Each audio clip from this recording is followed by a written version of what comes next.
Hermanos, la lluvia tardía, el Espíritu Santo en su plenitud va a ser derramado cuando el pueblo de Dios esté unido. Como dice el texto, todos estaban unánimes en un mismo lugar. El pueblo de Dios debe estar unido en un mismo pensar, en un mismo sentir. Dejar las diferencias, mis hermanos. El enemigo está reuniendo a todo su ejército para el Armagedón, la batalla final. Vemos cómo hay una unidad entre los gobiernos, una unidad entre las organizaciones internacionales, y al fin va a haber un solo pueblo de parte del enemigo, ¿no? Del enemigo, un solo ejército. Pero Dios también está alistando su ejército.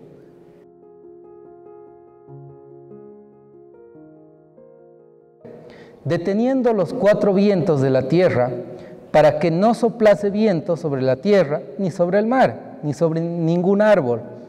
Y vi otro ángel que subía de donde nace el sol, teniendo el sello del Dios viviente, y clamó con gran voz a los 4 ángeles, a los cuales era dado hacer daño a la tierra y el mar, diciendo: no hagáis daño a la tierra ni al mar, ni a los árboles, hasta que hayamos sellado a los siervos de nuestro Dios en sus frentes.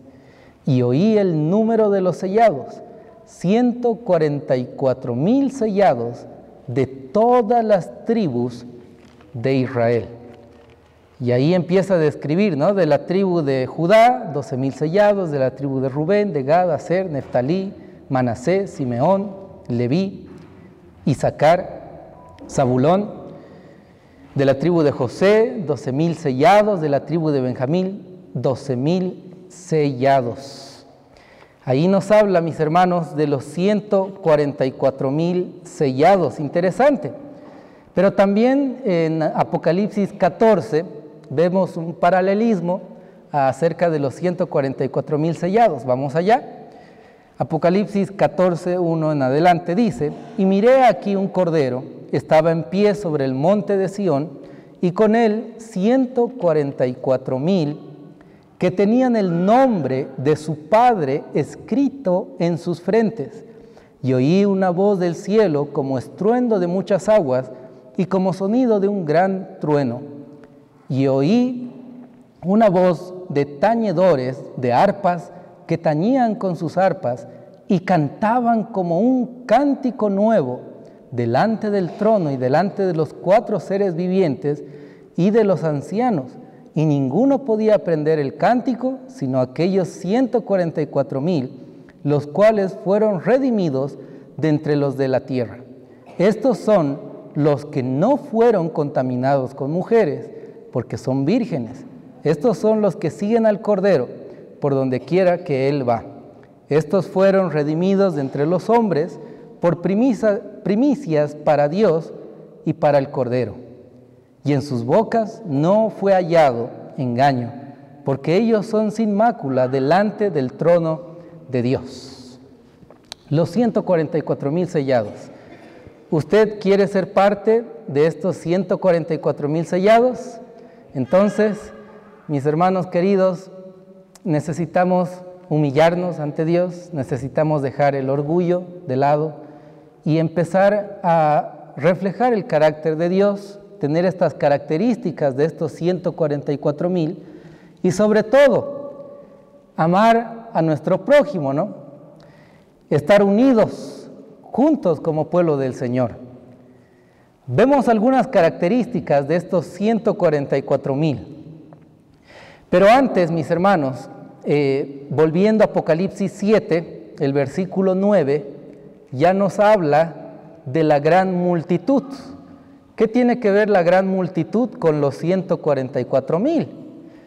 Algunos dicen que los 144,000 es un número literal, pero otros también mencionan que los 144,000 es un número simbólico.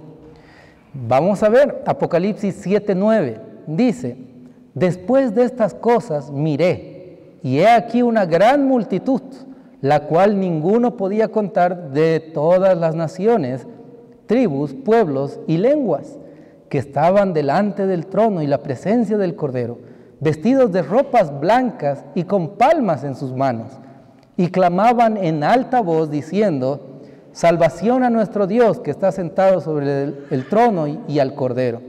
Y todos los ángeles estaban en pie alrededor del trono, y de los ancianos y de los 4 seres vivientes, y se postraron sobre sus rostros delante del trono y adoraron a Dios, diciendo: amén, la alabanza y la gloria y la sabiduría y la acción de gracias, la honra, el poder, la fortaleza, sean a nuestro Dios por siempre jamás. Amén.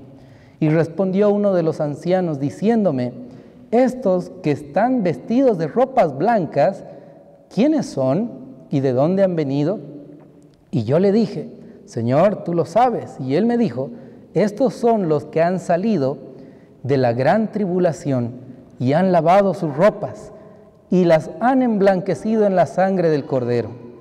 Por esto están delante del trono de Dios y le sirven día y noche en su templo. Y el que está sentado sobre el trono extenderá su tabernáculo sobre ellos. No tendrán más hambre ni sed, ni el sol no caerá más sobre ellos, ni ningún calor, porque el Cordero que está en medio del trono los pastoreará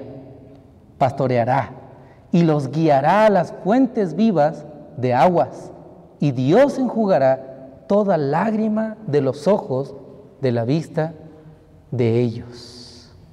Hermanos queridos, esa es la gran multitud. Pregunta: ¿hay similitudes entre los 144,000 y la gran multitud?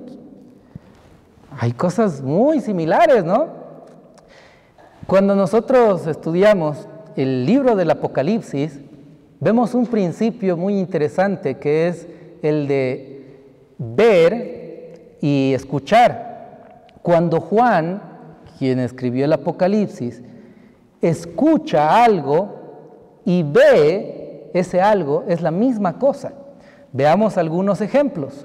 Ese es el principio de escuchar o oír y ver, ¿sí? Apocalipsis capítulo 1, vamos con el primer ejemplo, Apocalipsis capítulo 1, versículo 10.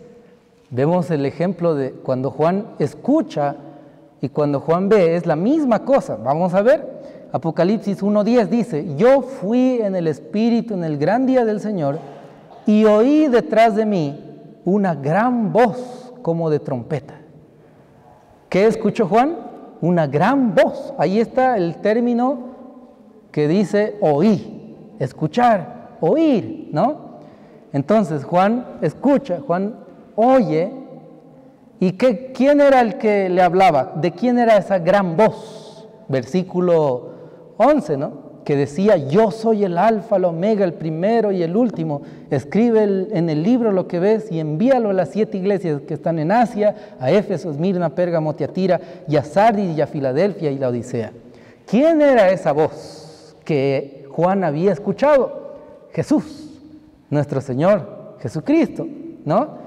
Y acá vemos en el versículo 12 que Juan escucha esa voz, y el 12 dice: y me volví para ver la voz que hablaba conmigo, y vuelto vi 7 candeleros de oro, y en medio de los 7 candeleros a uno semejante al Hijo del Hombre, vestido de una ropa que llegaba hasta los pies y ceñido por el pecho con un cinto de oro. Juan escucha una voz, una gran voz como trompeta, y el versículo 12 dice que se volvió, es decir, se dio la vuelta para ver quién era el que le hablaba, y cuando se da la vuelta, ve ¿a quién? A Jesús, al Cordero de Dios, al Hijo del Hombre, con una ropa blanca, con un cinto de oro. Y ahí vemos que Juan, cuando escucha y cuando Juan ve, se refiere al mismo Jesús, ¿no? Vamos con el segundo ejemplo. Apocalipsis capítulo 4. Apocalipsis capítulo 4 dice, Apocalipsis 4, versículo, vamos a leer el versículo 1 en adelante. Dice, después de estas cosas miré, y he aquí una puerta abierta en el cielo, y la primera voz que oí era como de trompeta que hablaba conmigo, diciendo, sube acá, yo te mostraré las cosas que han de ser después de estas. Al instante estaba yo en el Espíritu, y he aquí un trono que estaba puesto en el cielo, y uno sentado sobre el trono.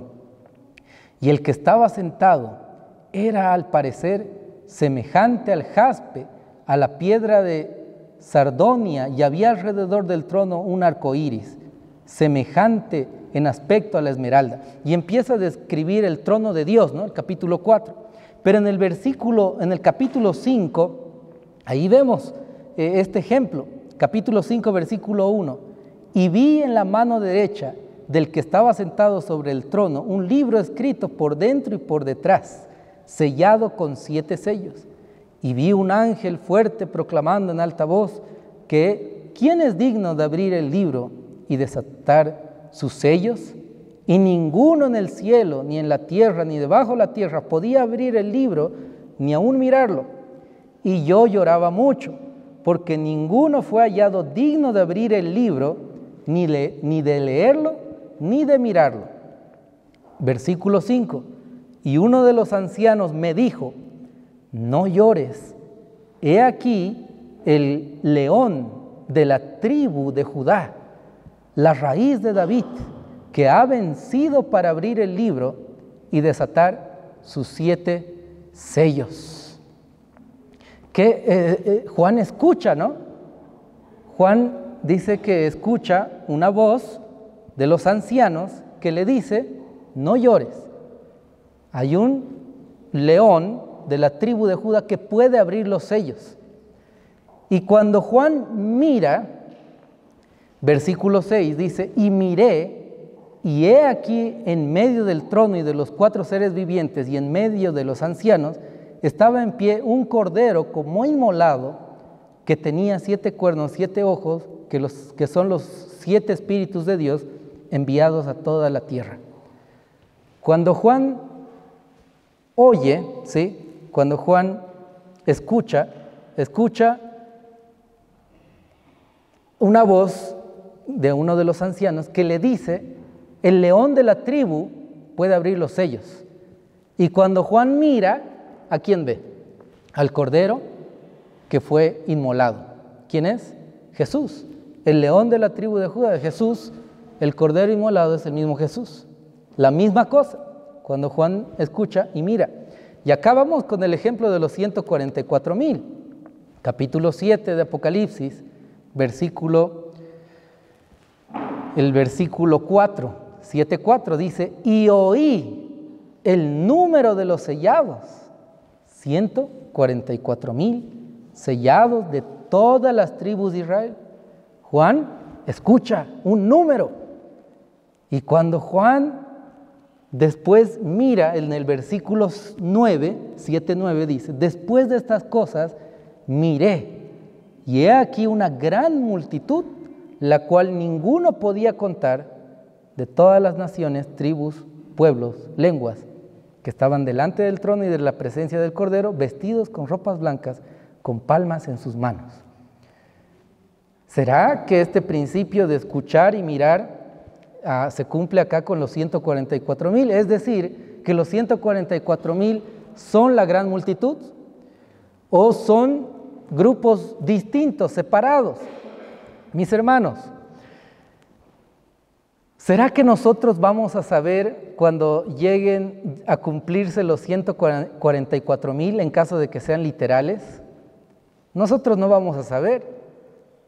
Cuando lleguen a cumplirse esa vacante de 144,000, ¿no?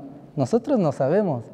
Ni siquiera incluso vamos a saber si ya se están derramando las plagas en ciertas partes del mundo, ¿no?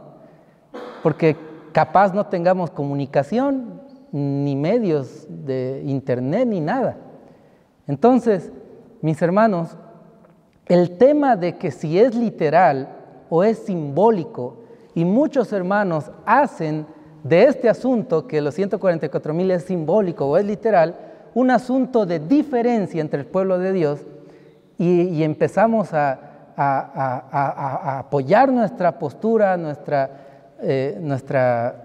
idea, y empezamos prácticamente a dividir el pueblo de Dios, ¿no? Y no, que ustedes están equivocados, están en apostasía, ¿cómo van a creer que es literal? ¿Cómo van a creer que es simbólico? Y empieza a haber división en el pueblo de Dios por algo que, si es simbólico o es literal, mis hermanos, cada uno tiene una perspectiva al respecto de este asunto, no debería dividir al pueblo de Dios, ¿no? Y muchos otros aspectos. El pueblo de Dios tiene muchas diferencias. Conocí hermanos que no consumen aceite para cocinar, y porque no consumen aceite, pues ya empiezan a prácticamente hacer de lado a los que consumen aceite en cocinar. Hermanos que no usan condimentos, hermanos que de repente van en contra de la idea de que el pueblo de Dios no debe tener dinero, el pueblo de Dios debe ser pobre. No, las riquezas son del diablo, nosotros debemos vivir en pobreza. Y yo digo, wow, ¿cómo así? Y empezamos ahí a ver y su postura de que no, que los hermanos que tienen riquezas, casas ahí y todo, son apóstatas, ¿no? Y están mal. Hermanos, son cuestiones que no deberíamos hacer que sean de división en el pueblo de Dios, ¿no? Los 144,000 sellados, hay evidencias tanto que son literales en cierto sentido, ¿sí? Vamos a ver por qué también. Usted recuerda cuando fue descendida la lluvia temprana, el Pentecostés, ¿cuántos discípulos estaban reunidos? Necesitaban ser 12, porque Judas había traicionado a Jesús. Ya no eran 12 discípulos, solamente 11. Y entonces, para que la lluvia temprana, el Espíritu Santo sea derramado, necesitaba estar completo el número de discípulos que el Señor había elegido. Y entonces reemplazaron el lugar de Judas, ¿con quién? Con Matías. Y ahí fue que fue derramado el Espíritu Santo. Y en el tiempo del fin, de igual manera, el número de los escogidos del pueblo de Dios debe estar completado para que de esa manera el Espíritu Santo, en su plenitud, la lluvia tardía, sea derramada. Interesante, ¿no? Vamos al texto, Hechos capítulo 2, versículo 1 en adelante. Hechos 2:1, y dice: y cuando llegó el día de Pentecostés, estaban todos unánimes en un mismo lugar. Y de repente vino un estruendo del cielo como un viento recio que corría, el cual llenó toda la casa donde estaban sentados. Y se les aparecieron lenguas repartidas como de fuego, asentándose sobre cada uno de ellos. Y fueron todos llenos del Espíritu Santo y comenzaron a hablar en otras lenguas según el Espíritu les daba que hablasen. El Espíritu Santo fue derramado y ahí fue cuando fueron a predicar, ¿no? Sin miedo, sin ninguna barrera que les impida dar el mensaje, las buenas nuevas. Y fue en gran manera, mis hermanos. Tal vez la lluvia tardía o el derramamiento del Espíritu Santo en el tiempo en el que vivimos no está siendo derramado en su plenitud porque no estamos, así como los discípulos, unánimes, juntos, unidos como pueblo de Dios, sino al contrario, estamos divididos, separados. Y decimos, no, nosotros los adventistas laicos somos los escogidos, ¿no? No nosotros los de la Reforma o los de adventistas libres o los adventistas de la promesa o los adventistas de la organización, ¿no? No, los que se salen de la iglesia son disidentes, ¿no? Son grupos disidentes. Y cada uno cree que en realidad son los 144,000. Cuando en realidad, mis hermanos, los 144,000 es Dios quien los llama, quien los elige, y es Dios quien va a saber cuando ese número sea completado. Nosotros no vamos a saber. Pero ¿qué podemos hacer, mis hermanos, en esta situación? Cuando el pueblo del Señor tiene una idea cerrada y dicen, no, esta es la verdad y ustedes están en apostasía, y empezamos a condenar, a criticar, a juzgarnos, condenarnos y creer que solo nosotros somos salvos. Hermanos, la lluvia tardía, el Espíritu Santo en su plenitud va a ser derramado cuando el pueblo de Dios esté unido. Como dice el texto, todos estaban unánimes en un mismo lugar. El pueblo de Dios debe estar unido en un mismo pensar, en un mismo sentir. Obviamente que no podemos unirnos en el error, ¿no? En falsas doctrinas, ¿no? Pero sí dejar de lado pequeñas diferencias que no son verdad presente y que no, en realidad no van a influir en tener las características de los 144,000 que necesitamos tener en nuestras vidas. ¿Amén? Entonces debemos ser humildes, mis hermanos. Yo les comento, en mi segundo año de teología, cuando estuvimos colportando por San Julián, allá por el lado del oriente, yo no conocía a los hermanos del movimiento de la Reforma, pero ya desde el primer año de teología nos hablaron, ¿no? Que cuidado con los disidentes y esto, que el otro. Y un día yo fui a colportar en la mañana temprano, salí sin desayunar, y a la primera puerta que visité, la primer hogar, era un hermano.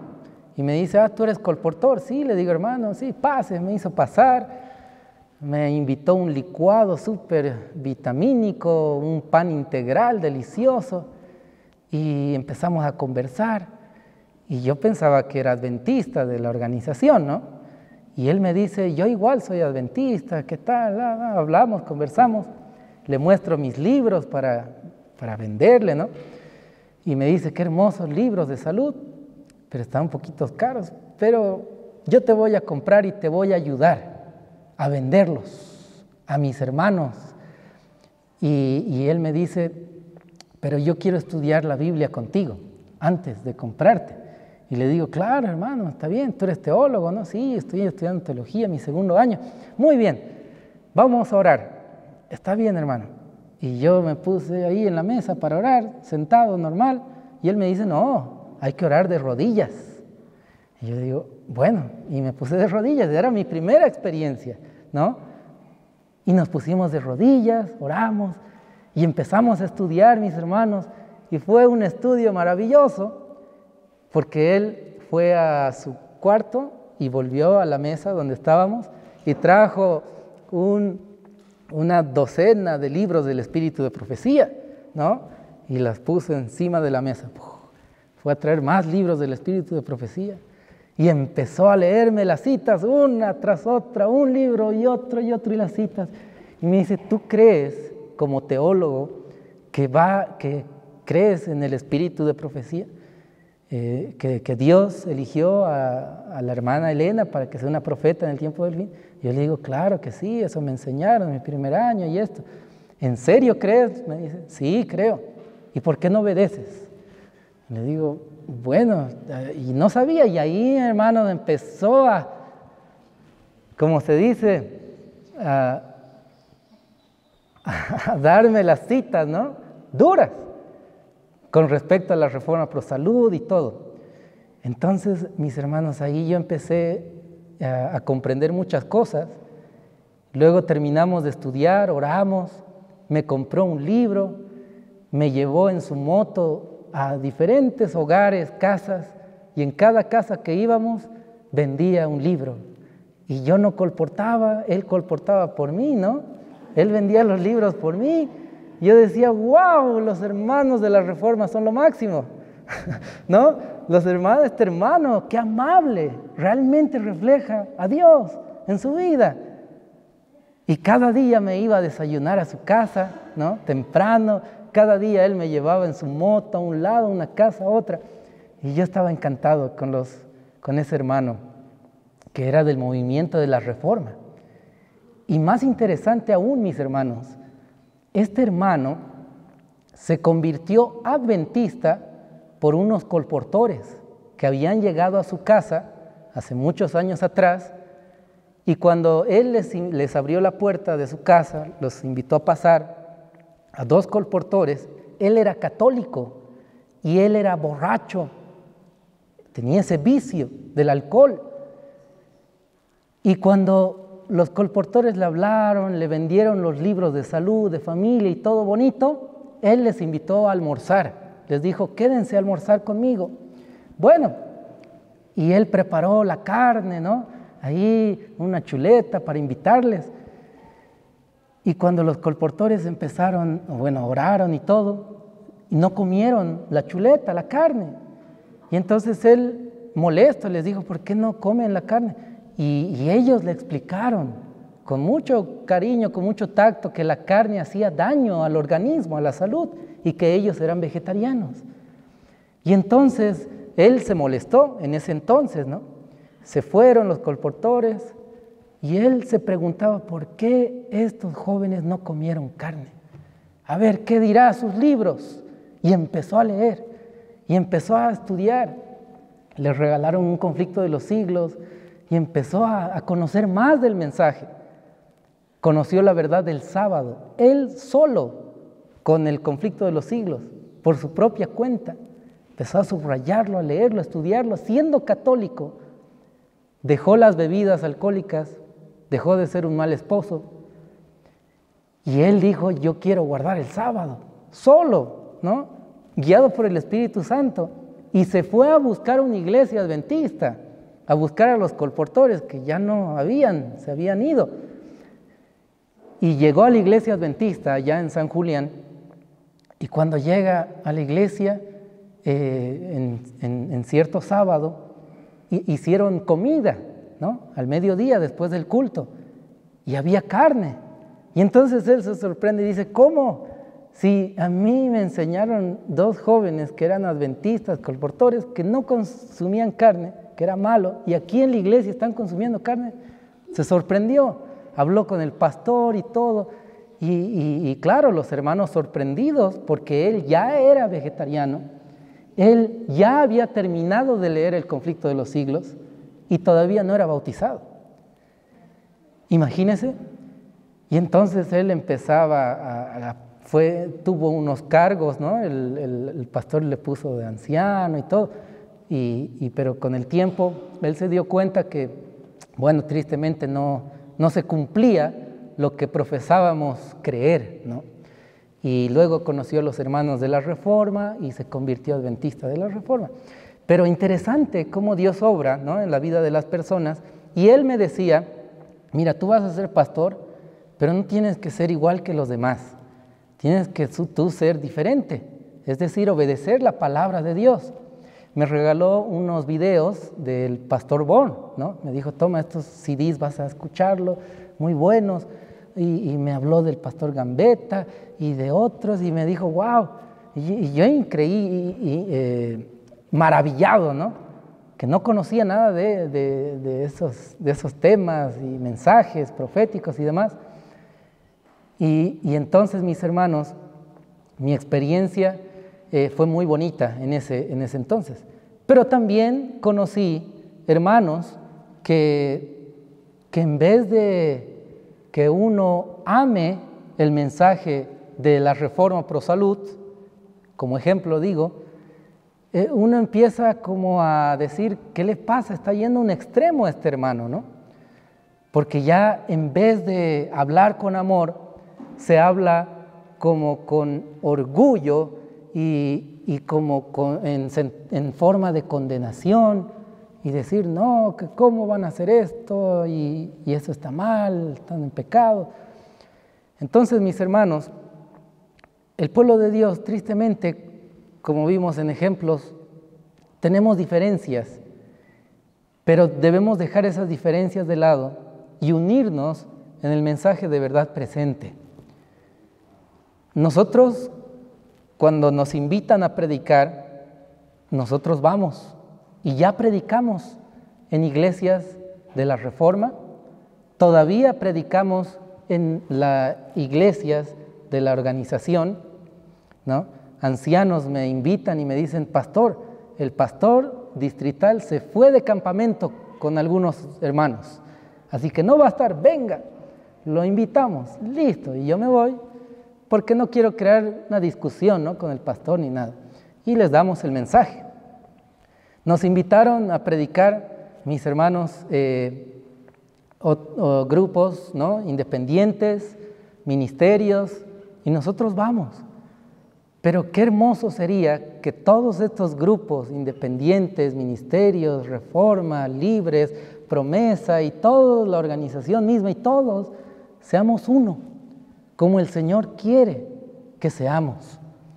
Que dejemos las diferencias, que con amor podamos decir la verdad para que el Espíritu Santo obre en nuestras vidas, en nuestros corazones, dejemos de lado toda diferencia y tengamos las características de los 144,000 sellados. Esos 144,000, mis hermanos, viven los vientos, pasan por los vientos, que los vientos prácticamente son destrucción total, ¿no? Simboliza eso, guerras. Los 144,000 pasan por los vientos, la gran multitud pasa por una gran persecución, ¿no?, un tiempo de angustia. Los 144,000 cantan al Cordero, alaban al Señor. La gran multitud igualmente alaban, adoran al Señor. Los 144,000 sellados siguen al Cordero por donde quiera que va. Y la gran multitud es pastoreada por un Cordero. Ahí vemos las similitudes, ¿no? Qué hermoso. La gran multitud los 144,000 vienen de todas las tribus de Israel y la gran multitud forman parte de la gran multitud de toda nación, de toda tribu, de toda lengua. Ahí vemos las similitudes que estos tienen. Los 144,000 tienen vestiduras blancas y la gran multitud lava sus vestiduras en la sangre del Cordero. Qué interesante, ¿no? Hay similitudes muy cercanas. Al fin y al cabo, mis hermanos, si es literal o es simbólico, lo que la pluma inspirada nos dice es lo siguiente. En la revista Heraldos, el 9 de marzo de 1905, dice: esforcémonos con todo el poder que Dios nos ha dado para estar entre los 144,000.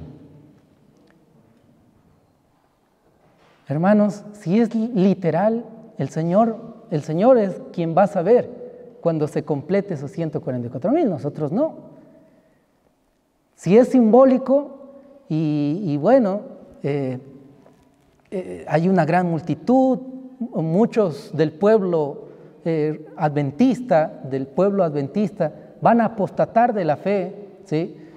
Eso dice el conflicto de los siglos, ¿no? Que muchos van a engrosar las filas de la oposición y serán los enemigos más acérrimos del pueblo de Dios.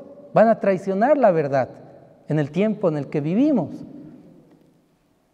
Y nos traicionarán como Judas, ¿no?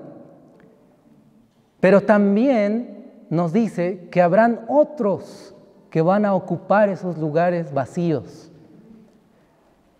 Al fin y al cabo, mis hermanos, lo que nosotros debemos hacer personalmente, como individualmente, es esforzarnos con todo el poder que Dios nos ha dado para estar entre los 144,000 sellados. Dejar las diferencias, mis hermanos. El enemigo está reuniendo a todo su ejército para el Armagedón, la batalla final. Vemos cómo hay una unidad entre los gobiernos, una unidad entre las organizaciones internacionales, y al fin va a haber un solo pueblo de parte del enemigo, ¿no? Del enemigo, un solo ejército. Pero Dios también está alistando su ejército. Está alistando a sus soldados, a sus siervos, a sus hijos e hijas, que van a recibir la lluvia tardía, que van a dar el fuerte pregón, que van a ser parte de estos 144,000 sellados. Así que, mis hermanos, esforcémonos con todo el poder que Dios nos ha dado para estar dentro de los 144,000. ¿Cuántos en esta mañana queremos decirle al Señor: Señor, ayúdame a ser parte de los 144,000 sellados? Quiero tener estas características de santidad, de pureza. Quiero hacer tu voluntad, Señor. Pasa que nosotros, mis hermanos, somos adventistas. Muchos son nuevos, otros antiguos, pero tenemos hilos que todavía nos conectan con el mundo. Y esos pequeños hilos, que a veces ni se ven, deben ser cortados. Y el único que los puede cortar es nuestro Dios. Pidamos auxilio, humillémonos ante el Señor. ¿Cuántos queremos decirle: Señor, ayúdame a ser parte de estos 144,000? Amén. Amén. Vamos a ponernos de rodillas, mis hermanos, para hacer una última oración. Oremos. Padre Santo, gracias, Señor, te damos por tu palabra. Suplicamos que nos des tu amor para poder amar a nuestro prójimo y a todos nuestros hermanos, adventistas, no adventistas. Queremos, Señor, ser parte de estos 144,000 y suplicamos que nos ayudes a dejar toda diferencia de lado, Señor, para que al fin de este conflicto tu pueblo pueda estar unánime, juntos, con un mismo pensar, un mismo sentir, predicando los mensajes de verdad presente, sabiendo que tu venida está cerca, está a las puertas. Nos queda poco tiempo, el cierre de la gracia se aproxima. Nos ayude, Señor, a estar juntos para recibir la lluvia tardía y de esa manera ser instrumentos poderosos en tus manos. Te pedimos, Señor, tu bendición y que nos ayudes a ser parte de estos 144,000. Todo esto, Señor, pedimos y oramos en el nombre de Jesús. Amén.